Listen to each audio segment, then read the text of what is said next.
Marcelle, thank you so much for being here today. I'm so excited to be interviewing you. You look fabulous, by the way, which I try not to say to women on the pod because it's not meant to be about the way we look, but you do look absolutely stunning today. Thanks. I was having bright vibes today. Nothing but bright, positive vibes. Yeah. So tell me, what is your superpower and why is it so important to you? Okay, so we talked about belonging. And so for me, it was like a bit of a light bulb moment, to be fair. I wouldn't have thought of it automatically as my main superpower, but with some reflection, it made so much sense. And when I think about, some of the things that we talked about in our little chat prior, comes from my childhood, as most things do for people, I think. And, straddling two cultures. I'm a Lebanese Australian, first generation on my dad's side, and, didn't necessarily feel like I fit in either box perfectly. And so I felt this, challenge of where do I fit in and where do I belong? And I think that kind of carried on with me throughout school. In different guises. And, for me, having that sense of belonging is really important. I think it connects people to those around them. You feel safe when you feel like you belong. That's a really important value for me. And, when I think about myself as well, I've always been very accepting of everyone. Regardless of race, culture, gender, religion, whatever it is, sexual orientation, I take people for who they are. And I think that connects in with that as well. I think when we were talking about it, it was kind of like you to your usual words, you didn't feel like you belong for a big part of your life. And then now that is the gift that you kind of give the world. It was such a kind of like story of two halves that you gave me. Can we give our audience the story of two halves of where you came from to where you are now? Yeah. So like I said, Lebanese Australian. I don't look like your typical Lebanese girl. I don't sound like your typical Lebanese girl. Don't act like a typical Lebanese girl. And so I think, when people find that out, they're like, oh, really? But you don't wear a hijab and you don't look it and you don't sound it. And I'm like, well, what should I look and sound like?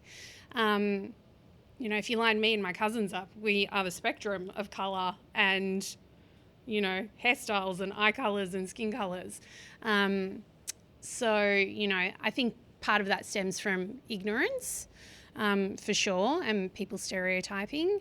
And then, when I didn't feel like I was also a typical Aussie girl. Kind of straddled these two cultures and trying to find where I fit.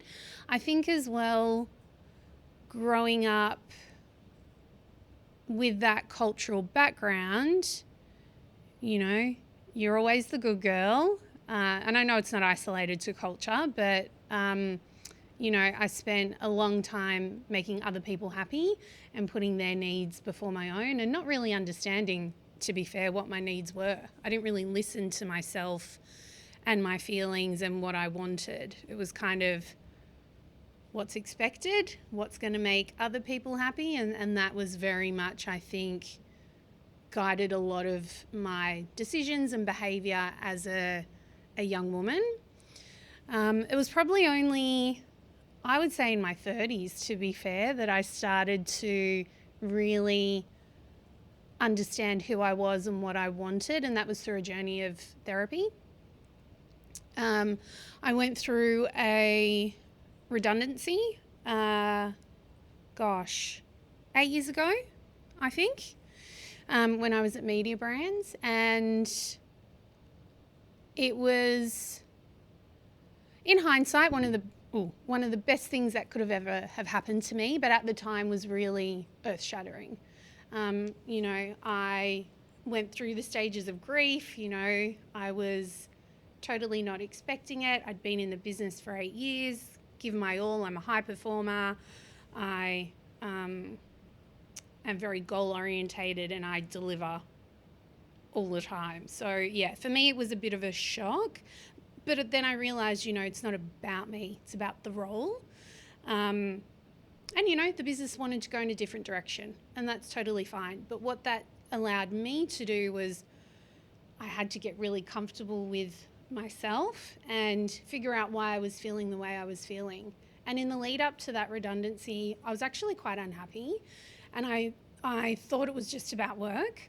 Excuse me, but having that factor removed, I actually had to do some, soul searching, some reflection, and realized actually it was bigger than that. It wasn't just work, it was where I was at in life. And so I started therapy, and that really helped me understand why I behaved the way I did, why I responded to certain things that other people did in the way I did, why I had certain relationships that were, I don't want to call them toxic, but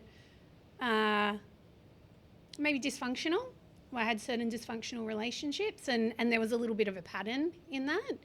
And so, yeah, that journey of therapy really set me on my own, I guess, second half of my story, really to understand myself better, make different choices, and make different decisions that ultimately impacted where I am today.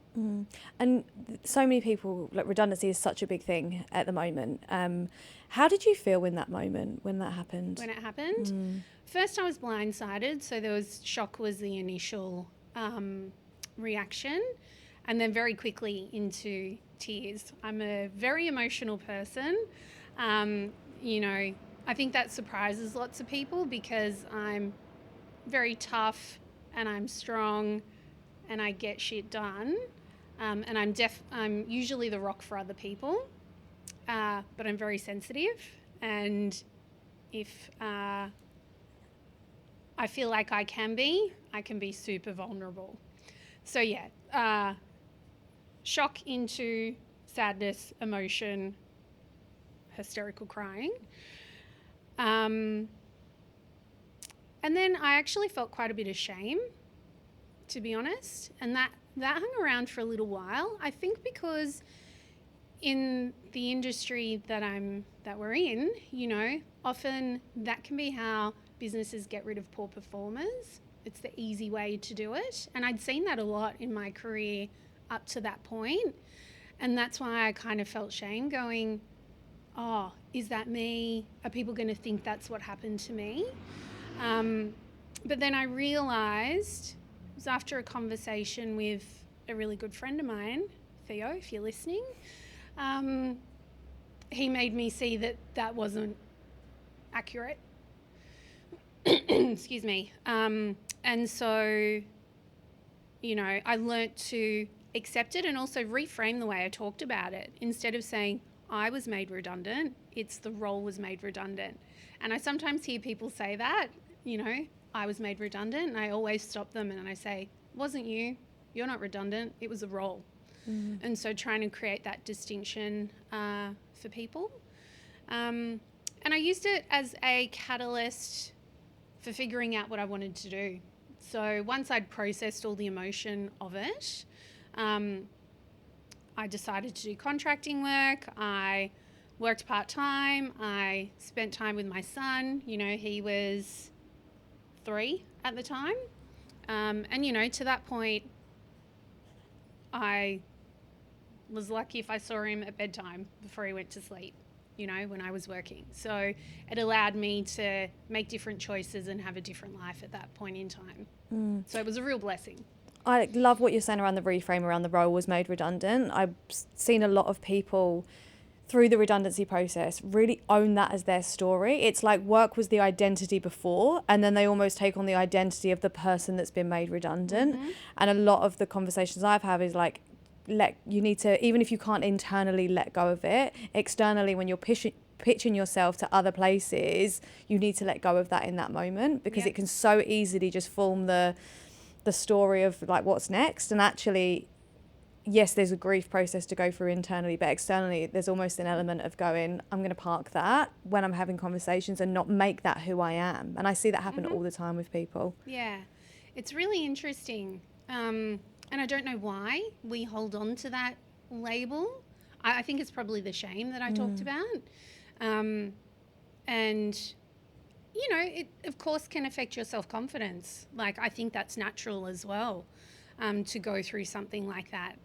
It's hard to separate it from the personal when you are so invested in work and you are so attached to what you do and passionate about what you do. But it's definitely something that I think as leaders and supporters, mentors, coaches, whatever role we play for people, that we can help support others through that. And belonging being such a big thing to you personally, that would have cut quite deep because it hit on like your core value, right? Yeah. And, I'm a very loyal person, and I think that's connected to the sense of belonging as well. So for me, I think that contributed to a lot of the feelings that I had. But it also taught me a really important lesson, which was, it's business, and loyalty is not always two-way. It's not always returned, and you can't always expect that depth. Because as leadership changes and people come and go, they have different approaches, different priorities, different points of view, and want to change things moving forward, right? They want to make things their own. So, you can't just take for granted that is always going to be there. And I think in some ways there's probably, and I'm putting words in your mouth here, but there's an element of you that must be a bit grateful for that experience, because you, to your point, reconnected with yourself after that. Like when you were like, it wasn't until I was 30 that I really started listening to myself and knowing who I am through therapy. Like I work with so many people that are doing that in their 40s, 50s, 60s, 70s, like it's not, it's a gift actually to learn it that young. I was doing a self-belief session a little while ago, and a CFO came up to me. She was probably about 60, and she was like, Chloe, I've just realised I've never believed in myself. Like, and she had this horrible kind of look on her, like fear looking on her face. And I feel like that journey of like listening to ourselves and knowing what we want, sometimes we need that breakdown to break through. I think one of the hardest things to do is be honest with yourself, and also be kind to yourself. My therapist says that to me all the time. She's like, would you talk to your best friend like that? And I'm like, fuck no, I would not. And so getting rid of that self-critical lens, well, not getting rid of it, but managing it, quieting it. Being kind to yourself and being honest to yourself, two of the hardest things to do, I think, or has been for me anyway. And so I really credit the redundancy was the turning point, and then me going into therapy is kind of what I guess accelerated, enabled, and brought all of that out for me. And that self-compassion that you're talking about is just such a important part of life. Like I just told you, I haven't drunk for 18 months and then had my first drinks this weekend. So you can imagine, like, that was Saturday night. Sunday I woke up and I kind of saw myself as like, right, am I going to go into a shame spiral around being disappointed in myself? Or am I going to say to myself, no, I'm so proud of you for not drinking for 18 months. You wanted to let off some steam. You made that decision, and just to own it. And I almost just made the decision at the weekend on Sunday just to shut my brain off. I was like, you're not going to solve this now.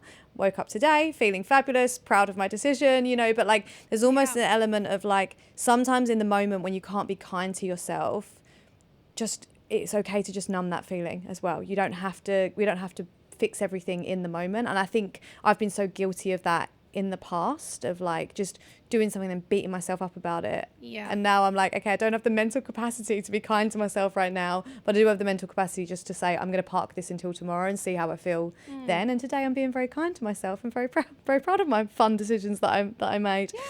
Can we talk about therapy? Because how obsessed I am. What have been your biggest learnings? Like, I think the reason I want you to talk about this is because there's so many people who don't do it and have the opportunity to go or don't choose to go, that I think there's a lot we can learn from other people's psychological experiences. So is there anything you're willing to share in that space? I think probably I'd like to start by saying I don't think there's anything wrong with you if you want to go to therapy. There's a little bit of, I guess, societal stigma attached to that. But, you'll see a personal trainer to help you train your body. You'll go to the doctor. You'll see a naturopath. You'll do all these things. So why would you not see a therapist? Is my point of view. And, it did take me a while to take that leap, because we don't talk about our feelings, really. It's a cultural thing, but also probably a family thing. We don't do that a lot. For me, that was a big step. I think for me, I've had some real big aha moments in therapy, particularly around relationship dynamics. So, certainly like family dynamics. I learned I'm not going to say I'm not good at it because I feel like I'm getting better, but historically I've not been great at holding boundaries for myself. And I think that's very much connected to being the good girl, making other people happy, putting others' needs first. I can find it hard to advocate for myself sometimes. So that was a real big learning for me, and having someone guide me through what those boundaries could look like. And, they don't need to be these big, these big giant things, but they can be little things like, if you're not in a great headspace or you don't feel like talking to someone and they're calling, you don't have to answer the phone. That's setting a boundary. You can call them back when you feel up to it, or text them, or do whatever. So learning how to set some of those for myself has been really life-changing, and it's a journey. I'm not perfect at it by any means, and it'll probably be the thing that I need to work on always. And I think everyone has some of those things. So that would be probably one of the big things for me. I think the other thing for me is,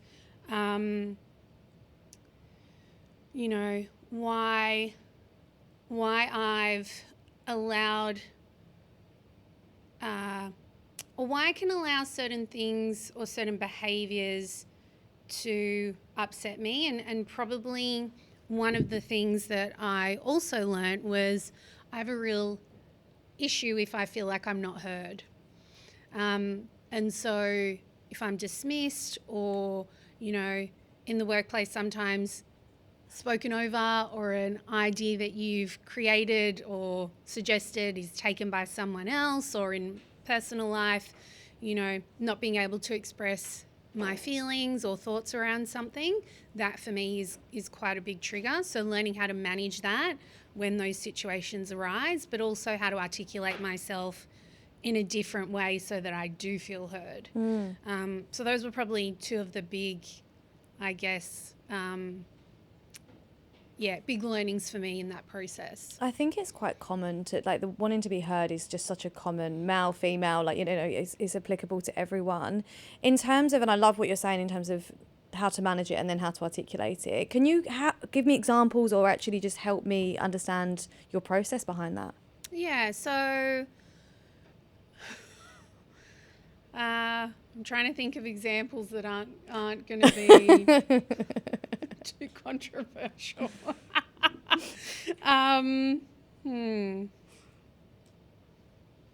Okay, so I've been in a situation previously where I've had a really challenging person that I've worked with, and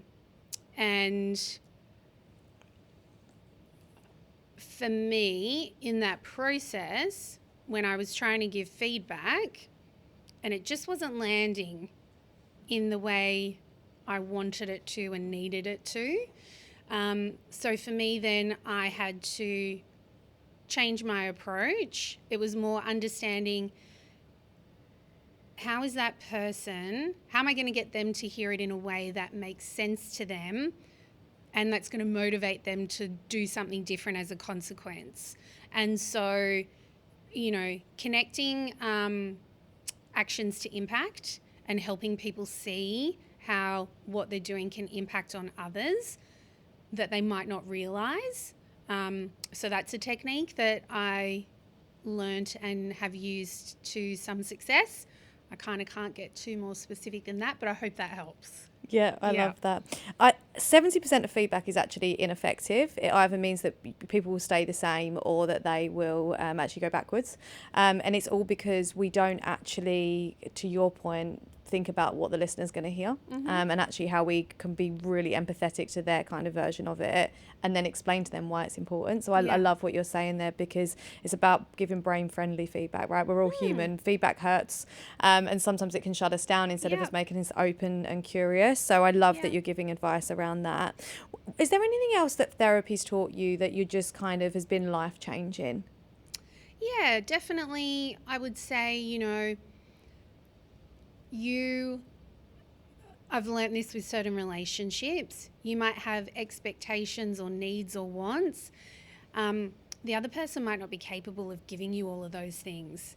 And so that can be a bit shattering in the moment, and disappointing, but ultimately that's quite freeing, because you can reset your expectations of others. You also realize you can't control or influence what someone else is going to do, how they're going to show up, how they're going to act. All you can do is control yourself, your reaction, what you say, what you do.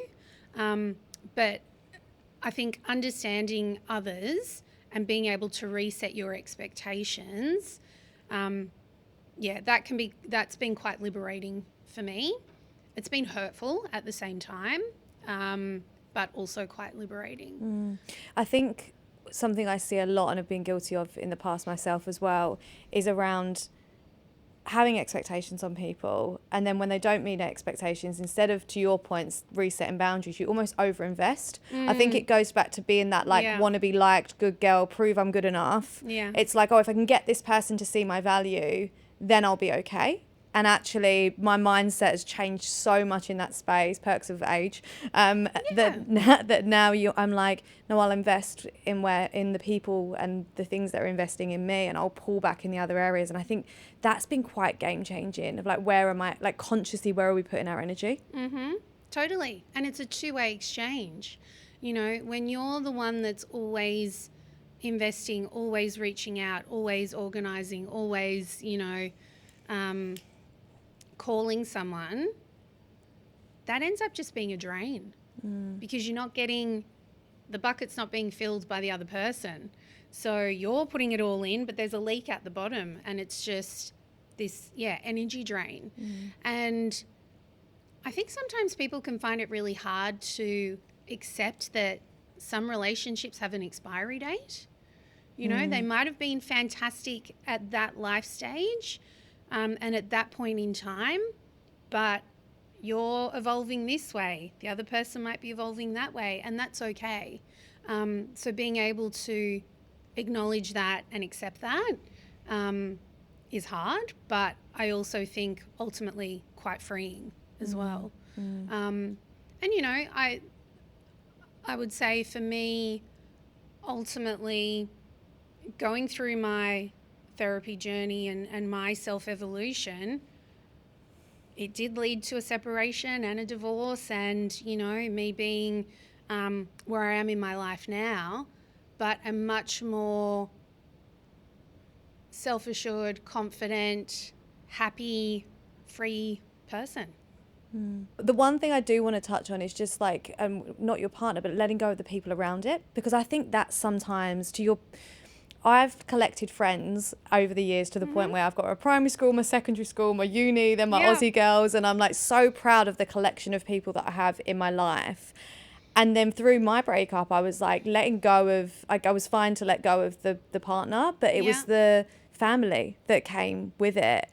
And I really struggled, if I'm honest with you, with the, oh wow, those people won't be in my life anymore. And to use your language, accepting it. Like, it's so hard to go, I can't see a reason. I know why we can't be friends and why we can't be together anymore. But actually just accepting it was a mental battle. I actually ended up going to this, someone offered me free energy healing. And I was like, what a load of shit, basically. And like, I did it. Oh my God, she did. And I'm sorry if she's listening, because I didn't tell her that's how I felt before I went into it. I did it with her, and I was like, look, I have this really like reoccurring thought where like I miss my ex's parents, like I'm really sad that they're not in my life anymore. And she's making me do this energy healing stuff. But what the message she got through to me was it's okay to miss them. And it completely reframed it for me. She just went, at the end of the session, she went, you're never going to think about that again now. And I kind of rolled my eyes a bit like, yeah, okay. But she was so right, like just that acceptance. But I feel like sometimes we do need someone or something else to help us get through that process. Yeah, I mean, I think it depends where you're at in your journey, right? And it is hard to let go of relationships and people because there's memories, there's good feelings, there's, there's love probably, attached to all of that. And that can be hard to let go of, but I'm a half glass full kind of person and very much an optimist. So for me, there's always something, there could be something better around the corner. But equally, I also think it's about depth and quality of relationships, not necessarily breadth. And as you get older, I think you naturally filter as well a little bit. There's a bit of a process of some relationships just fall by I don't want to say wayside because they're not garbage, but, they do fall away just naturally. And that's okay. And going back to belonging, Yes. you've obviously, it's such a big part of, like, you were so passionate in terms of, and we weren't even using the word belonging at the time. It was just like, you feel a real sense of injustice when belonging doesn't exist. Has there been any examples or things that you can think of that have really brought that to life for you, whether they be positive or negative?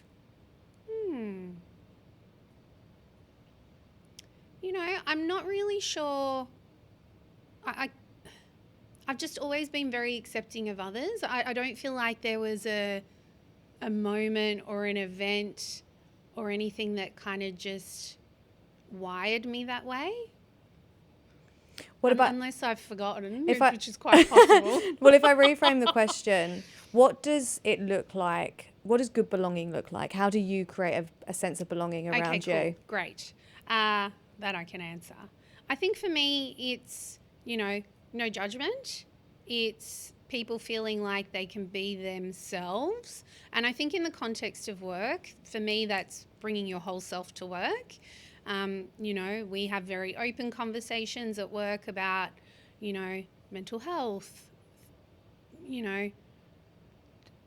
people's personal traumas, someone's going through cancer or I'm dealing with this outside of work, and just being very open and honest and vulnerable about sharing, because I think humans at their core want to help others. And, someone asks for help or you can see that someone's struggling, I think generally people want to step in and help you, particularly when there's already a connection there. So I think creating a safe environment for people to share, leading by example and sharing as well. I'm a very much an open book. It's a good thing and a bad thing because you can always tell what I'm thinking and feeling. My face says it all. But equally, I will vocalize it and say it too. So you always know where you stand with me. But I think, having that safe environment where you can be vulnerable, trust that people are going to have your back and support you. I think that's really important. And leading by example. What do you think if you're in an environment though where you don't feel like you can trust the people around you? Get out. Basically, life's too short. And you know what? I've been in those situations previously. It's really isolating. You feel like you're constantly battling internally when you shouldn't have to be. And, we spend so much of our time at work with the people that we work with. If that's not a positive dynamic, what's the point, really? I'd say I've been very lucky in my career, having amazing bosses and mentors and advocates and people that I've worked with, but there's been a couple of periods of time where it's been the opposite, and I've probably learnt more from those situations than I have the really good ones, because it shows you what you're not willing to tolerate moving forward and what you won't allow for yourself and those around you again. And I think acting on that is really important. Keeps the integrity. Yeah, absolutely. I like the way that you use the word isolating when it's a place that you don't trust. I feel like I've had quite a few conversations with people recently where that loneliness, even though they're in a big organisation with lots of people, I think I've had a lot of conversations about how lonely people feel at the moment. They're so busy. Yeah. And even in a room full of people, they can feel alone. It's a lack of connection, which comes back to what you were saying about lack of trust, right? If you don't trust the people that you're around, how can you connect? How can you share any part of yourself that's a little bit vulnerable? You can't. And so you put up protections and you put up walls, and that leads to even more isolation, right? Because you become a bit insular. So that's really sad, I think. And yeah, life's too freaking short. How do you measure that? How do you measure belonging? This might sound silly, potentially, but to me it's a vibe. It's the energy, it's the feel that you have in a place. I think there's tangible ways that you can look at it as well, right? Like the strength of friendships, and people, how much they spend time together outside of situations where don't have to, if you know what I mean. And there can be, engagement scores and culture scores and all of that stuff that helps keep a tangible track. But yeah, for me, it's the vibe. You can feel it. I think for me, it's whether I can say what I really think. Like, can I actually give an honest representation of what I'm thinking right now, or do I feel like I need to hold back? And I'm very outspoken like you are. So I feel like if there's environments where I don't feel like I can say what's the most important thing to me or what I think needs to be said, that's when I know I don't trust and I'm not safe. Yes. And if you're not going to get a good reaction or an open reaction to what you're saying. Yeah, a curious reaction, right? Yeah. Versus defensive or shut down. Yeah. I'm just going to go back to what you were saying around asking for help as well. I had a client the other day that was talking about how she's terrible at asking for help. And I think to just reinforce what you've just said around, people want to help.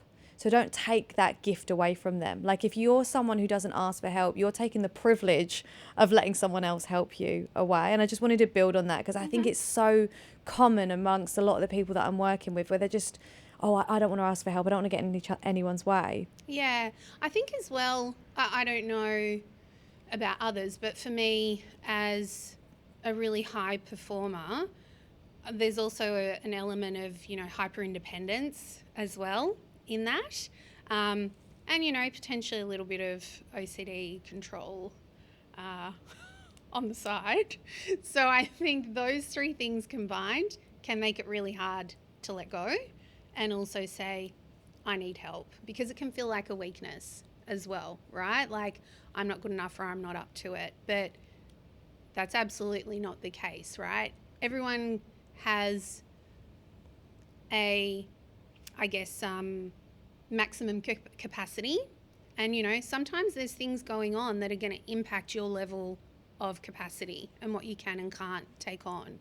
And, if I think about myself recently, in the last kind of few years, I was, in hindsight, didn't realize it at the time, starting perimenopause. My dad was diagnosed with cancer. My marriage was falling apart. And I had all these three big things happening at once. Oh, and both my grandparents passed away as well. So it was a lot of change and trauma and loss and grief and other things mixed into that. And I had to realize and accept that I couldn't do everything, and my capacity was a little bit lower than it normally is. And so I relied on my team, and I was really open and honest about what I was going through and where I was at. And they all fucking rallied. And, it's changed the dynamic for the better, I think, as well, moving forward, because it allows people to help, like we've talked about, but it also then creates opportunities for people as well to step up and out and grow in different ways. And I think it's also made us a stronger unit as a consequence. When you were going, that's a lot for one person to go through all at once. Yeah. I describe that as when we're in a hole. Like for me, like it's like when it rains, it pours, right? Yeah. It's like everything happens at once and we come out of that the other side. For anyone that's in their hole right now, what advice would you give them? Okay, I'm going to try and do it without crying. I would say first and foremost, try and be kind to yourself. Hardest thing to do, but try and give yourself a bit of grace and a bit of kindness and empathy for what you're experiencing and going through. So that would be the first thing. And then I would say communicate. You know, you don't need to broadcast what you're going through. Absolutely not. But with your safe people in those safe spaces, share it. Because when you're in the hole, going through it alone is so hard. And you need some support, whether that's therapy, whether it's a best friend, whether it's a confidant, whether it's, you know, someone at work, whoever it is, but share a little bit. And that will help you get through it. And then I think the other thing connected to the be kind to yourself is try and do some things for yourself, like prioritize yourself, be selfish if that's how you want to describe it. But, you know, for me, like exercise is really important for me, for my mental clarity, for my well-being, not just for my body, but for how I feel mentally. So, and when I'm busy, you know, we always deprioritize ourselves, right? It's always, well, I've got to get through this work and I've got to get my kid here and I've got to do this and I've got to do that. And so, yeah, prioritizing yourself a little bit. It's like what you were saying earlier around being kind to yourself. It's like that needs action, right? Yes, we have to say kind things to ourselves, but actually we need to, I think it comes down to like people go through what you went through, like that period of their life, which is like a pure challenge. And I don't know if you're the same as me, but it's like you almost, when you're in the moment, have that mentality of like not accepting the reality of how hard that is. You know, like I don't know if you went through it where everyone's like, you've got so much on, how are you doing it? And you're like, no, I'm fine, all is great. And it's almost that, and whether we're trying to protect ourselves, but that not really listening and going, if this was someone else going through this right now, I'd have so much empathy for them and I'd want to take care of them. Yeah. Whereas when it's me, I'm like, oh no, I'm fine. I can keep going. 100%. My therapist says to me, you know, it's served you so well that pulling up the bootstraps, that getting on with stuff and just powering through. And it has served me well. But there are points where you need to go, okay, I can't pull those boots up today, or I shouldn't have to pull the boots up today. And I think that for me, it's the benefit of hindsight for sure. Like going through it, I didn't realize all the things at the time, if that makes sense. Like, you know, yes, I had the grief for the loss of my grandparents. We're also going through COVID at the same time. I didn't realize my physical changes were menopause until a little bit later down the track. So, you know, you just think it's stress or you think it's whatever and it'll be fine and I'll get through it. And yeah, you do just kind of push through. So I think, yeah, for me, benefit of hindsight, but also my evolution and maturity and being able to acknowledge and accept certain things, I now can go, fuck, that was a lot. It was a lot. And, you know, at some points probably nearly broke me as well. And I had to be really brave through certain parts of it for myself, but also for others, and to get through certain parts as well.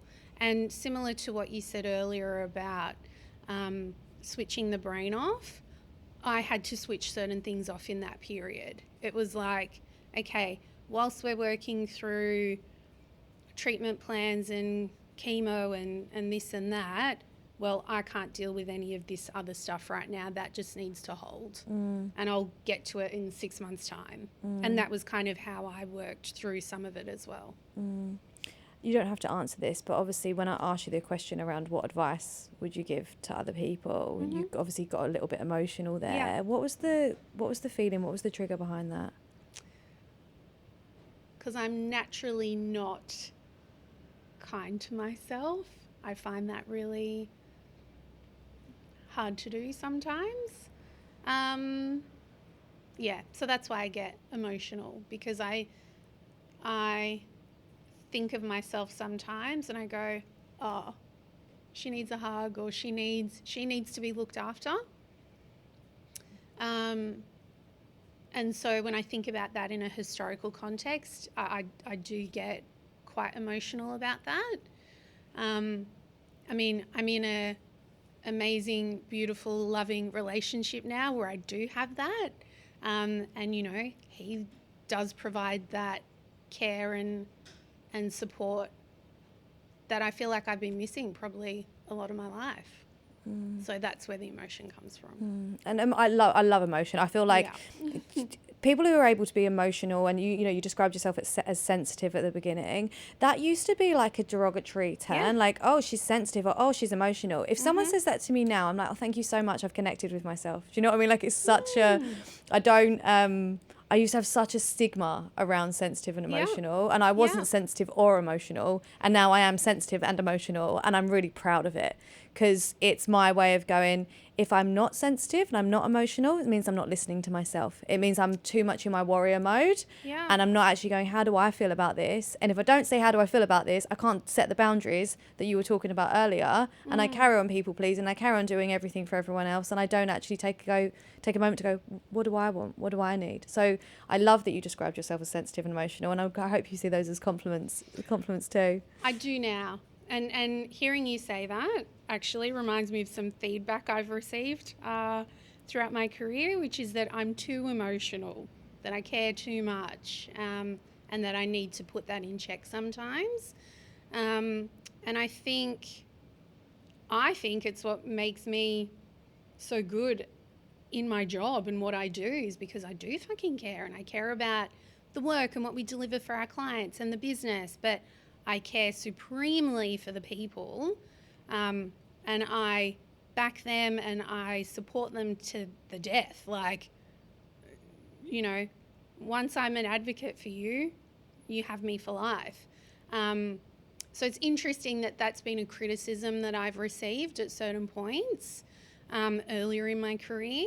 But to your point, it's why we're here having this conversation. I think it is absolutely my superpower. It is.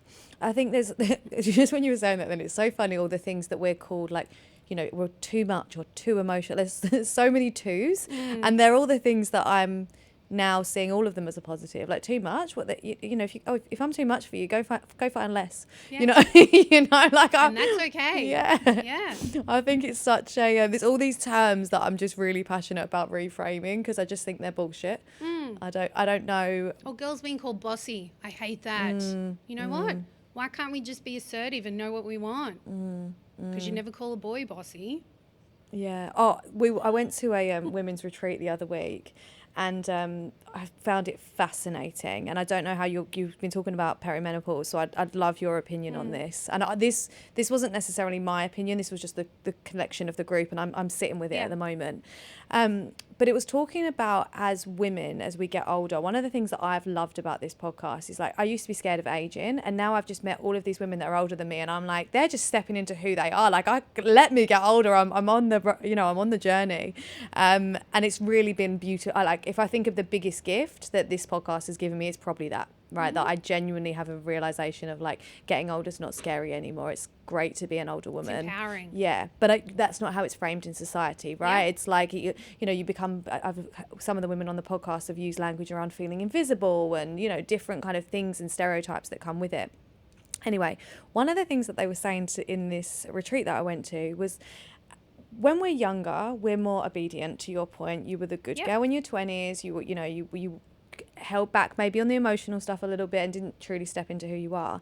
Then as women get older, we become more opinionated. We know who we are. We push back more. We're less obsessed with being the good girl. And we see a lot of women get pushed out of the workplace. And no one had ever made that connection for me before between the two around like, yeah, we're becoming more empowered, but it's the point where we get silenced a little bit more, and actually there's never, it's fascinating. I was listening in, and as I said, I haven't kind of settled on my thoughts on it yet, but I thought it was such an interesting discussion. Yeah, well, it is interesting because I think if you think about media, marketing, advertising, it is generally a bit ageist, but I hadn't connected those two things previously.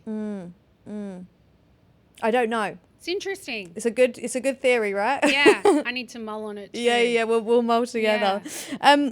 Have you got any? I really want to I've got some feedback on the podcast. So I was working with a group of uni students. Oh my goodness, it was the most beautiful moment on Friday. So I started working with these uni students. My neighbour asked me if I could take a group on and they could kind of build out a business plan for the Limitless Equation podcast. Mm-hmm. I said yes just because I wanted to help her out, and I love anything like that to do with unis and giving back and everything, but didn't think I would personally get anything from it. Anyway, I've got these beautiful 5 souls standing in front of me. They're in their early 20s, just finishing their degree, and they're presenting back to me the business plan and the ethos behind the Limitless Equation. And I had tears in my eyes because it was like all of a sudden it became real. Like something that I'd created out of a point of my life that was grief was all of a sudden being presented back to me by 5 strong women saying, this is why we believe in this, and this is why it's so important for us, and this is where you can take it. And I just had this most incredible feeling. Anyway, they'd done some market research, and they gave me some feedback on the podcast. That was, we need to have more practical takeaways. So the audience want more practical takeaways when it comes to the superpower. So I'm putting you on the spot here, so we might have to dig around a little bit. But in terms of practical takeaways for belonging, and how you can make people feel like they belong in the workplace, have you got any specifics? Obviously we need to a broad level create trust and have the difficult conversations, but is there anything more tactical that you would say, or anything that you do within your organization that helps to create that? Yeah, so I guess if you want to be really practical, recruitment, how you bring people into the business, and how you build that out, and making sure there's no unconscious bias, or you're hiring for diversity, and when I talk about diversity, for me it's diversity of thinking, and we are very clear on the culture that we've created, and anyone new that comes into iProspect needs to be culturally additive. I can teach you any skill you need to learn. The craft can be taught. Obviously, there's a baseline we need, but you can't teach attitude. You can't teach, energy, dynamism, proactivity. So it's being able to articulate those cultural drivers and recruit for those. I think that's a really tangible takeout. And then I think the 2 other things that are important for me are, and how I describe the culture that I always say but also we've created, is that it's empowered and it's high performing. And so I think for the high performing piece, being really clear on what standards are, what excellent looks like, and that's clearly articulated and demonstrated throughout the business. So there's no question of what great is. And then for the empowered piece, I think good ideas can come from anywhere. It's, yes, as a leader, sometimes you need to make certain decisions, but for the most part, empower people, let them lead. That comes from, anywhere in the business, regardless of experience, age, tenure. And so you can create some ways for that to surface, whether it's through surveys or one-on-ones or catch-ups, or how you engage your team in creating strategies and being part of that process. So taking people on a journey, helps them feel empowered, and then creating forums to bring that to life. I love that. And I love that you asked no question of what great is. Like, I feel like that's a really clear action to take back to any kind of managers or leaders listening. Yeah. Ask your team, do you know what great looks like here? And I think it would be a really interesting discussion to see how that would play out. And if your manager isn't asking you that question, ask them, right? Yeah. What does great look like? And manage that expectation. I always use the word success. Like, what does success look like when I start working with clients? Like, what's the end goal? What do you want me to get you to? But I actually like that. What does great look like? Because that's more of an ongoing way of looking at it. Yeah. Yeah, I love that. We are out of time, which is really annoying because I've got so many more questions. That went quick. It went too quick. Can you please share with me who your limitless woman is you would like to celebrate? Yes. So that would definitely be my grandmother. You know, when I think about her and her life and her journey, she grew up in a time and a culture and an environment where she didn't have agency for herself. And so, you know, I think that definitely impacted her, you know, when she came to Australia and as she grew older, and there was definitely, I think for herself, some resentment and probably disappointment that she experienced personally, but she never passed that on to us as her grandkids. You know, she was warm and funny and, you know, showed us what family should look like and should be, and the importance of family and culture and connection. And I think, you know, probably a lot of who I am comes from that. And yeah, pretty phenomenal woman who always made me feel like I was enough. I love that. Thank you so much. Yeah. She sounds like a beautiful woman. Yeah. Thank you. Appreciate you. This has been great. Too short, but great. Thank you. Thank you so much.